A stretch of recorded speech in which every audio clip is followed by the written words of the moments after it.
What up, comic book fam? Welcome back to Comic Book Circumstances. It's new comic book day, August 4th, 2021. We're already into August.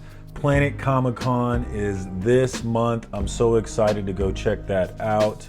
Now, this week was supposed to be a light week for me, but as always, I get into the shop and I take that as a license to just buy other stuff or multiple copies of stuff. Shut up and take my money! I have a problem.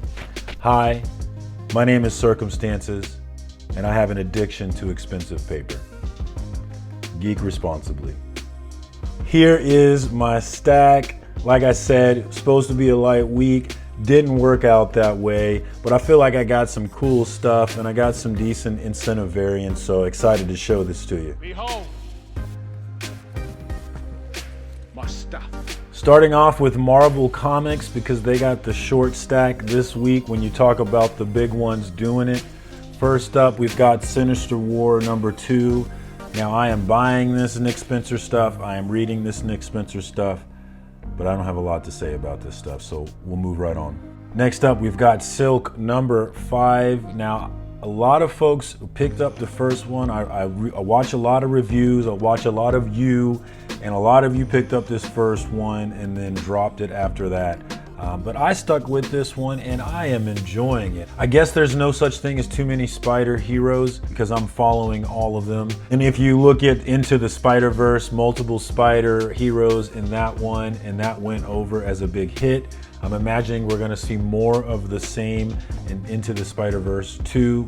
And I'm assuming it's all rumors are that the next Spider-Man is going to have multiple Spider-Men in it as well with Tom Holland. I don't think there can be too many spider heroes. Let's go. I'm enjoying Silk from Marine Goo. Great story so far. Can't wait to read this one. Last up from Marvel, I've got Avengers 47. I have been reading this one and I love this cover from Lee Inhayek. I probably should find out how to say his name correctly, but I love that dude. He is constantly and consistently on my top 10 list for cover art every week. No exclusives, no ratios, just that cover price art. And when you put it down to that, his stuff is always near the top. Love that guy's style, so loving this cover as well. All right, that's it for Marvel. Moving on to DC Comics, who I seem to be buying more and more and more of every single week, every single month. I don't know what's happening because I'm a Marvel guy, not a DC guy. Slowly but surely, DC is starting to overtake Marvel in terms of how many books I pick up week to week. So with that said, moving on to DC Comics. First up, we've got The Conjuring #3. I am enjoying these horror stories that DC's putting out. This one is not as good as Nice House on the Lake, obviously, but it's interesting enough for me to keep going with it. Next up, we've got Batman 111, my main man doing it, King James Tynion IV. Long live the king. I gotta keep up with most of what he's doing, and so I'm reading Batman for that reason. I don't enjoy Batman as much as I enjoy some of his other stuff, but I enjoyed enough to keep going with it, so here we are. Next up, we've got Nice House on the Lake #3. I am definitely speccing on this one, so I bought multiple copies of cover A, and then I picked up the cover B as well. Really hoping this one delivers in the end, but I'm enjoying the ride so far.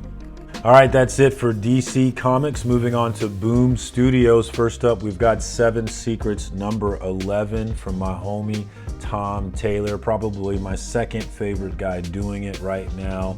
In the end of #9, they dropped a bomb on us, and then in #10, didn't give us much information about it.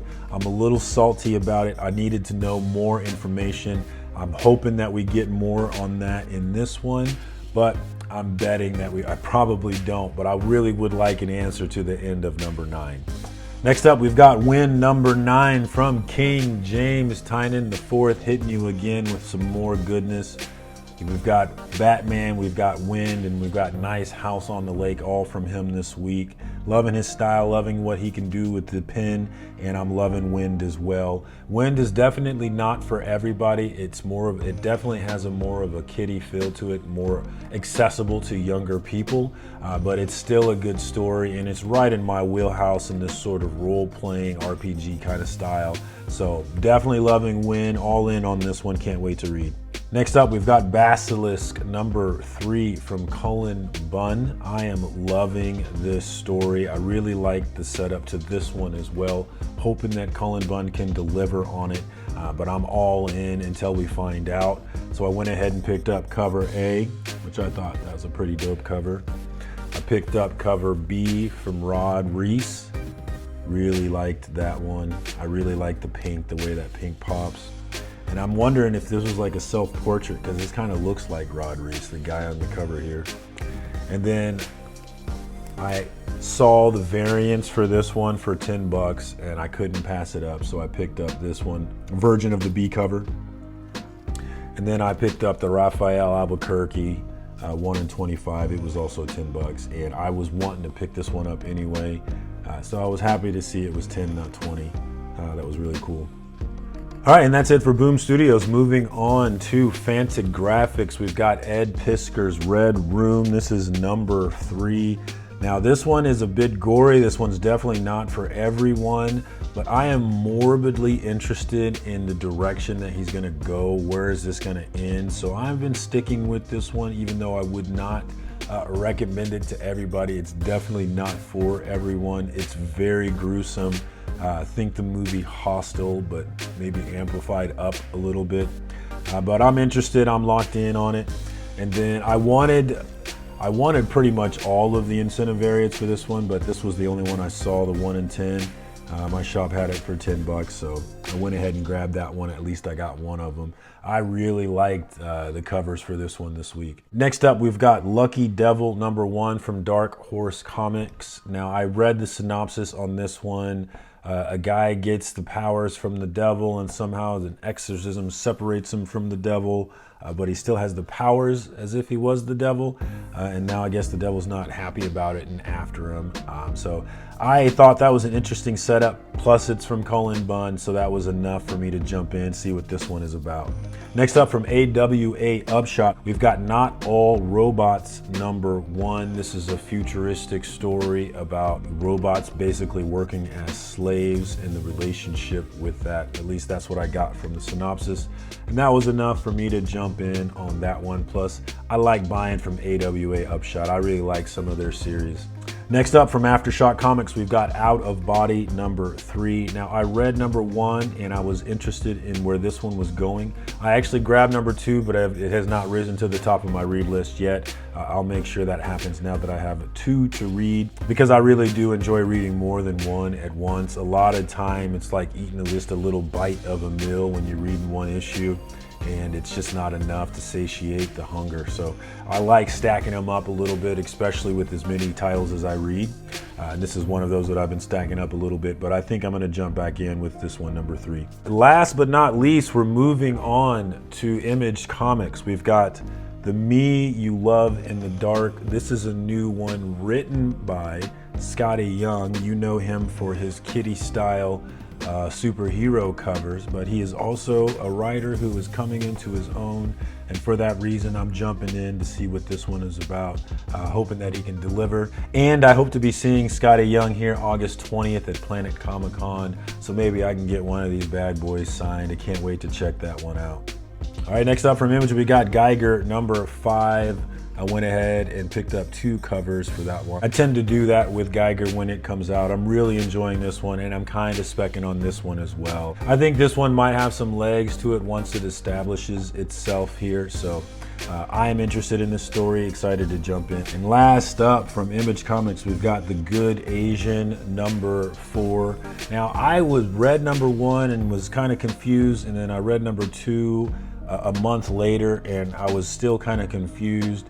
And then when 3 came out, I decided to go back and reread everything, and I was much less confused, much more engaged, and definitely excited to check out where it goes in number 4. Actually loving this story, and I am loving this B cover from AWAUpshot, who I could not find a picture of. I'm curious about what's up with the one name. Couldn't find much information about this artist, but love this cover from them. It's one of my top 10 covers of the week. No exclusives, no incentive variants. All right, that's my haul for the week. Let me know what you thought down in the comments below. Let me know what was your read of the week and what was your cover of the week. If you're asking me, my read of the week is definitely my number 1 pick of the week in my list. That's gonna be Nice House on the Lake. Number 3, that's from King James Tynan IV, the best guy doing it. I really believe he is the best guy doing it, and I got big time faith that he's going to be able to deliver on this great setup that he's given us on this story. As far as cover of the week, I have to go with the incentive variants that I was able to grab today. I really enjoyed all 3. I really liked the Red Room 1 in 10 incentive. I like that redness. Just something about it I liked. So excited to have that one. And then the 2 Basilisk covers, one from Raphael Albuquerque, and then the other one from Rod Reese. I really like both of these covers, so happy to have them in my collection. I'm gonna cheat and pick all 3 for my cover of the week, but you let me know, and cheat if you want to. Read of the week, cover of the week, always enjoy reading that. Always interested in what's out there that I'm missing out, that I definitely don't want to be missing out, so definitely let me know in the comments. If you're on Instagram, follow me on there. If you're sharing comic book content, I want to see it, so I will definitely follow back. But that's all I got for you this week. Until next time, peace, comic book fam.